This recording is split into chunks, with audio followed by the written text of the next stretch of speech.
உன் நாடு இவ்வளவு கஷ்டப்படுதுன்னு போய் சொல்ல முடியுமா? இது எந்த விதத்துல இது நியாயம் அப்படின்ற மாதிரி எனக்கு வந்துட்டு கொஸ்டின் வர ஆரம்பிச்சது. அதே போல பாத்தீங்கன்னா இப்போ நான் ஒரு பாயிண்ட் சொல்றேன். இப்போ நீங்க இருக்கிறீங்க, இப்போ நீங்க ரோட்ல போயிட்டு இருக்கும்போது திடீர்னு உங்களுக்கு ஆக்சிடென்ட் ஆயிருச்சு. நீங்க வந்து கொஞ்சம் உயிருக்கு மிகவும் ஒரு ஆபத்தான நிலையில ரோட்ல கிடக்குறீங்க. இப்போ உங்களை வந்து ஒருத்தர் ஆம்புலன்ஸ்க்கு போன் பண்ணி உங்க உயிரை காப்பாத்துறது நல்லதுன்னு நினைக்கிறீங்களா? இல்ல யாராச்சும் ஒருத்தர் ரோட்ல வந்து இவர் என்ன போன ஜென்மத்துல என்ன பாவம் பண்ணாரோ அதனால இப்படி ஆக்சிடென்ட் கிடக்குதுன்னு சொல்லிட்டு அவர் கடந்து போனா நல்லதா இருக்குமா? நீங்களே யோசிங்க. சோ அதாவது இந்த மதத்துல இருக்கிற one of the flat concept என்னன்னா, இந்த மாதிரி இருக்கிற கான்செப்ட் எல்லாம் வந்துட்டு ஒரு கணிசமான லெவல்ல வந்து ஒரு மனிதத்தன்மை வந்து குறைக்கும் அப்படின்னு தான் சொல்ல முடியும். அதே போல இந்தியாவின் மிகப்பெரிய ரிலிஜனான இந்து மதத்துல இல்லாத ஃபிளாஸே இல்லைன்னு சொல்லலாம். அது பாத்தீங்கன்னா ஒரு பெண்ணடிமைத்தனத்துல இருந்து ஜாதி கான்செப்ட்ல இருந்து நிறைய ஃபிளாஸ் வந்து இருக்குன்னு சொல்லலாம். சோ அதெல்லாம் வந்துட்டு என்னைய வந்துட்டு கொஸ்டின் பண்ண வச்சுது. அண்ட் பாத்தீங்கன்னா என்னோட பர்சனல் லைஃப்ல நான் ரொம்ப அஃபெக்ட் ஆனது எங்கன்னா, எங்க அம்மா வந்துட்டு பெரிய கடவுள் பக்தே. அதாவது அவங்க போகாத கோயில் கிடையாது, கும்பிடாத சாமி கிடையாது. எந்த அளவுக்கு அவங்க பக்தியான என்னையெல்லாம் ஸ்கூல்ல இருந்து ஹாஃப் டே கூட்டிட்டு போயிட்டுலாம் வந்துட்டு எங்கேயோ இருக்கிற கோயிலுக்குலாம் என்னை கூப்பிட்டு போயிருக்கிறாங்க. அந்த அளவுக்கு ஒரு மிகப்பெரிய ஒரு பக்தியான ஆளவங்க. அவங்க என்னன்னா இவ்வளவு கோயில் கலைஞ்சு அவ்வளவு வேண்டுனாங்க. பட் இப்ப பாத்தீங்கன்னா அவங்க வந்துட்டு உடம்புக்கு ரொம்ப முடியாம ஒரு ஆல்மோஸ்ட் ஒரு படுத்த நிலைமையில இருக்கிறாங்க. இவ்வளவு வேண்டின ஒருத்தவங்களுக்கு எப்படி இந்த மாதிரி ஆக முடியும்? அவங்க வந்து ஏன் அவங்களை கடவுள் வந்து அவங்களை காப்பாத்தல? இப்போ வரைக்குமே அவங்க வந்து வேண்டிக்கிட்டே தான் இருக்கிறாங்க. சோ அது ஒரு டைப் ஆஃப் ஒரு விரக்தின்னு கூட சொல்லலாம். அது அதே போல எங்க அம்மா வந்துட்டு வேண்டாத வேண்டுதல்களே கிடையாது. இப்போ நிறைய செல்வம் வேணும், எல்லாரும் நல்லா இருக்கணும், அந்த மாதிரி நிறைய வேண்டி இருக்கிறாங்க. பட் எதுவும் வந்து கை கூடவில்லை. அது ஒரு விரக்தியும் வேற. சில அந்த மதங்கள்ல இருக்கிற அந்த முன்னுக்கு பின் முரணான விஷயங்கள் நிறைய வந்து இருக்குது. அதெல்லாம் வந்துட்டு என்னை வந்து கொஸ்டின் பண்ண வச்சுது. இந்த மாற்றத்திற்கு காரணம் பாத்தீங்கன்னா நான் ஒரு தனி மனிதன் மட்டுமே கிடையாது. என்னை சுற்றி இருந்த நண்பர்கள் கூட்டமுமே பாத்தீங்கன்னா அவங்களுக்குமே இந்த ஏத்திசம் பத்தின கான்செப்ட் வந்து அவங்க ஃபாலோ பண்றாங்க. அவங்க எனக்கு சொன்ன சில விஷயங்களும் பாத்தீங்கன்னா எனக்கு வந்து அது இந்த ஏத்திசம் பத்தி எனக்கு ஒரு புரிதல் வந்துச்சு. அண்ட் என்னுடைய ஏத்திசம் பார்வைகள்ல எனக்கு வந்து இன்ஃப்ளூயன்ஸா இருந்தது பாத்தீங்கன்னா 2 பேர் சொல்லலாம். ஒன்னு பாத்தீங்கன்னா நம்ம மிஸ்டர் ஜிகே. அவர் வந்து டைரக்டா ஏத்திசம் பத்தி எதுவும் பேசலனாலும் அவரோட வீடியோல அந்த பேய் ரிலேட்டட் வீடியோஸ்லாம் வந்து போட்டிருப்பாரு. அவர் பேய்க்கு ரிலேட்டடா சொன்ன விஷயங்களை நான் வந்து கடவுளுக்கு ரிலேட்டடா வச்சு யோசிச்சு பார்த்தேன். ஸோ அது எனக்கு ஒரு ஏத்திசம்க்கு உண்டான அந்த வழியை வந்து கொடுத்துச்சு. அண்ட் பாத்தீங்கன்னா டைரக்டர் ராம், அவருடைய இன்டர்வியூஸ் தான் கிட்டத்தட்ட என்னுடைய ஒரு இப்போ எனக்கு இருக்கிற மெச்சூரிட்டிக்கு அவர் தான் வந்து எனக்கு வந்து பேஸா வந்து அமைச்சு கொடுத்தாரு அப்படின்னு சொல்லலாம். இந்த மதத்தினால வந்துட்டு எத்தனை கொடூரமான விஷயங்கள் நடந்திருக்குது, எத்தனை வந்துட்டு அநீதிகள் நடந்திருக்க மதத்தின் பேரால அப்படிங்கறத பாத்தீங்கன்னா அவருடைய இன்டர்வியூஸ்ல அண்ட் அதுலலாம் வந்து நான் வந்து பார்த்திருக்கிறேன். அதுக்கப்புறம் அந்த சமயத்துலதான் பாத்தீங்கன்னா நான் இன்ஸ்டாகிராம்ல பாத்தீங்கன்னா இந்த பெரியார் பக்கத்துல அந்த பெரியார் பத்தின இன்ஸ்டாகிராம் போஸ்ட்லாம் நான் வந்து பார்க்க ஆரம்பிக்கிறேன். சோ அதெல்லாம் பாத்தீங்கன்னா என்னை வந்து தாட் ப்ரோவோக்கிங்கா இருந்துச்சு. இந்த ஏத்திசம் பத்தி பாத்தீங்கன்னா வந்துட்டு நிறைய வந்து மிஸ்கன்செப்ஷன்ஸ் வந்து இருக்கிறத நான் வந்து பாக்குறேன். சோ உதாரணத்துக்கு பாத்தீங்கன்னா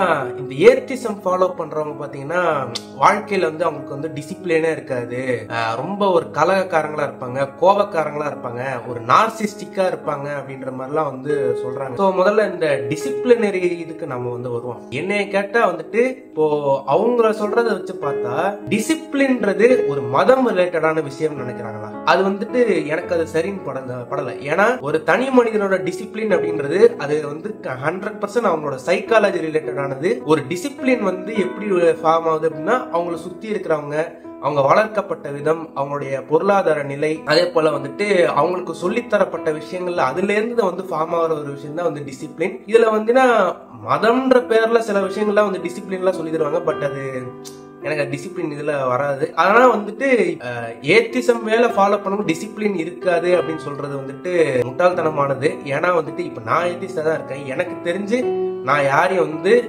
பிசிக்கலாவோ சைக்காலஜிக்கலா நான் பெருசா யாரும் ஹர்ட் பண்ணதான் வந்து எனக்கு தோணல. மேபி ஹர்ட் பண்ணி இருந்தா கூட நான் வந்து ஒரு இடத்துல மன்னிப்பு கேட்டிருப்பேன். அண்ட் பாத்தீங்கன்னா எப்பவுமே வந்து ஒரு கலகக்காரங்களா இருப்பாங்க அப்படின்ற ஒரு இது வருது. அவங்க கலகக்காரங்களா இருக்கிறதுக்கு வந்து இன்னொரு ரீசன் என்ன, அவங்களுக்கு இந்த சமூகத்துல இருக்கிற அந்த அநீதிகளை பார்த்து ஓரளவுக்கு அந்த கோபங்கள் வந்திருக்கலாம், அதனால கலகக்காரங்களா இருக்கலாம். அதே போல எல்லா ஏத்திஸ்டுமே வந்து கலகக்காரங்களா இருப்பாங்க அப்படின்னு சொல்லிட்டு சொல்ல முடியாது. சில பேர்லாம் இன்ஃபேக்ட் நான் ஒரு அமைதியான வாழ்க்கையை வாழணும்னு நினைக்கிற ஒரு ஆளா இருக்கேன். இந்த ஏத்திசம்ல இருக்கிற one of the biggest pro என்னன்னா, நீங்க ஏத்திஸ்ட் ஆயிட்டீங்கன்னா லைஃப் கொஞ்சம் லைட்டா பீஸ்ஃபுல்லா இருக்கிறத நீங்க ஃபீல் பண்ணுவீங்க. நான் அதெல்லாம் வந்து ஸ்டார்டிங் ஸ்டேஜ் ஆஃப் ஏத்திசம்லாம் ஃபாலோ பண்ணும்போது நான் கொஞ்சமா இந்த லைஃப் கொஞ்சம் பீஸ்ஃபுல்லா மாறதெல்லாம் நான் ஃபீல் பண்ணிருக்கிறேன். அண்ட் பாத்தீங்கன்னா நார்சிஸ்டிக்கா இருப்பேன் அப்படிலாம் வந்து சொல்லுவாங்க. அதுவுமே பாத்தீங்கன்னா அது ஒரு சரியான வாதம் வந்து கிடையாது. ஏன்னா ஒரு நார்த்திகம் வந்து ஃபாலோ பண்றாங்க அப்படின்னா அவங்க வந்துட்டு எல்லாமே தனக்கு தெரியும் அப்படிலாம் வந்து இருக்க வந்து வாய்ப்பு இல்லை. ஏன்னா அவங்களுமே பாத்தீங்கன்னா டெய்லி வந்து சமூகத்துல நடக்கிற விஷயத்தெல்லாம் வந்து பார்ப்பாங்க, புதுசா லேர்ன் பண்ணுவாங்க, மத்தவங்களுக்கு அது வந்து சொல்லி தரணும், அது வந்து கைட் பண்ணணும் அப்படின்னு சொல்லிட்டு வந்து நினைப்பாங்க. சோ அது வந்து நார்சிஸ்டிக்கா இருப்பாங்க அப்படின்றது பாத்தீங்கன்னா அது அவசியம் கிடையாது. அப்படி பட் மேபி அப்படி வந்து ஆட்கள் வந்து இருக்கலாம்.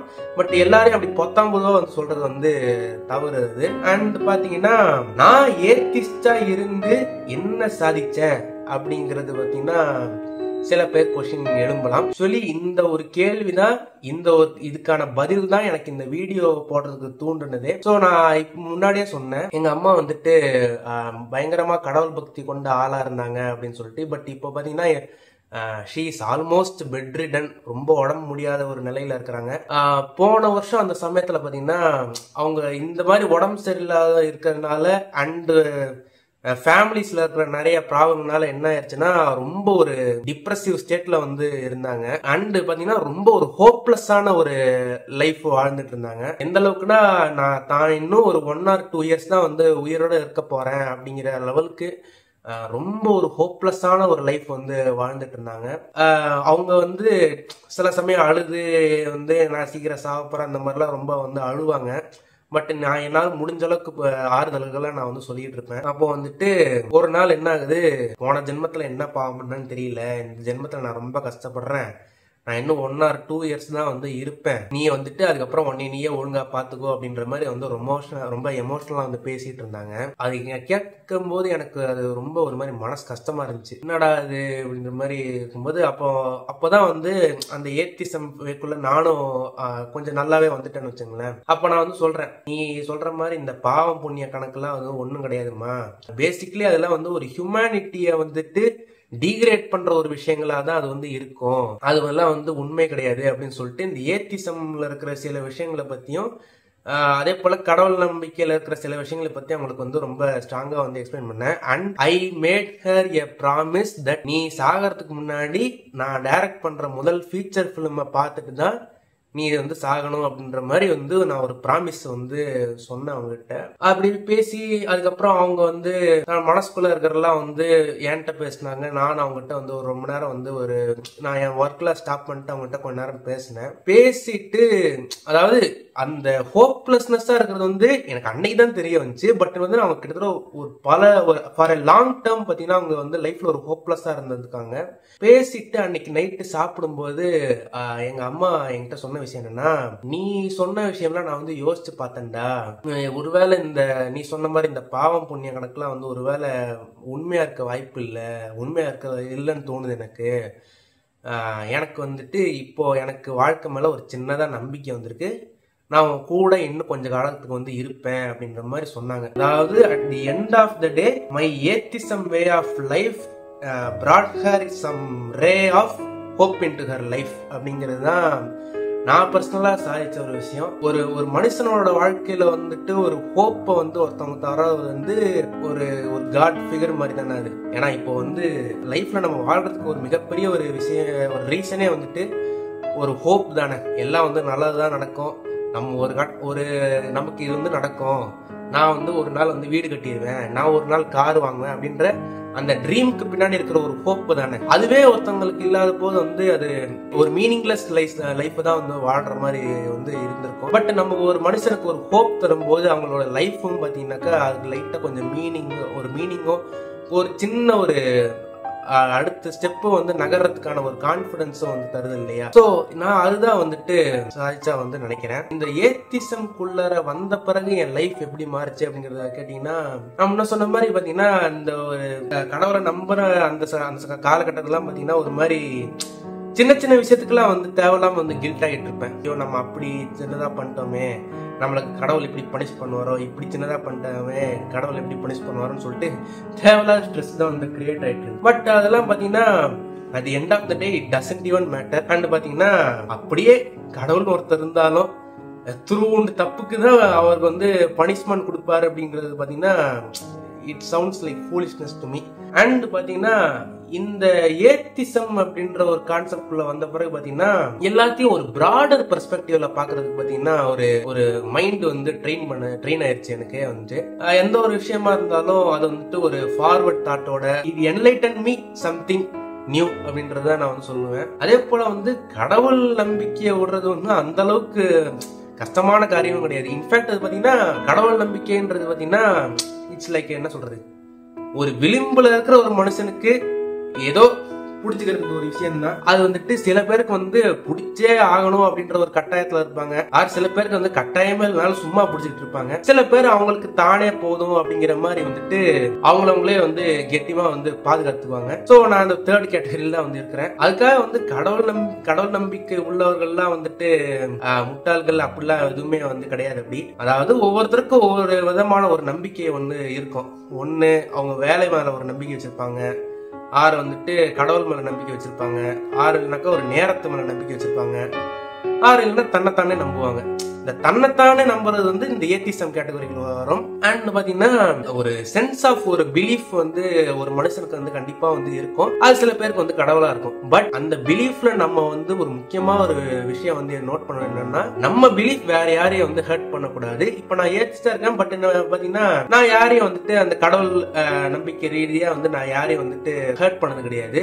சோ என் பிலீஃப் யாரையும் வந்து ஹர்ட் பண்ணல. சோ அது வரைக்கும் எனக்கு வந்து ஒரு சின்ன ஒரு ஹாப்பி தான் அது. சரி, at the end of the வீடியோல நான் என்ன சொல்ல வரேன் அப்படின்னா, ஏத்திசம் ஃபாலோ பண்றவங்க பாத்தீங்கன்னா வந்து ரொம்ப ஏலியனேட்டட் கைஸ் எல்லாம் வந்து நம்ம வந்து நினைக்க தேவையில்லை. உங்களுக்கு எங்களுக்கு இருக்கிற ஒரு டிஃபரன்ஸ் என்னன்னா, கடவுளை நம்பிங்க, நாங்க கடவுளை நம்பல, அவ்வளவுதான் வித்தியாசமே தவிர இது ஒண்ணு அவ்வளவு பெரிய விஷயம்லாம் ஒண்ணும் கிடையாது. If you want to see the world in a broader perspectiveனா நீங்க வந்து இந்த ஏத்திசம் வளர்த்துக்குள்ள வர்றது வந்து you are welcome. So அடுத்த வீடியோல சந்திக்கிறேன். Bye.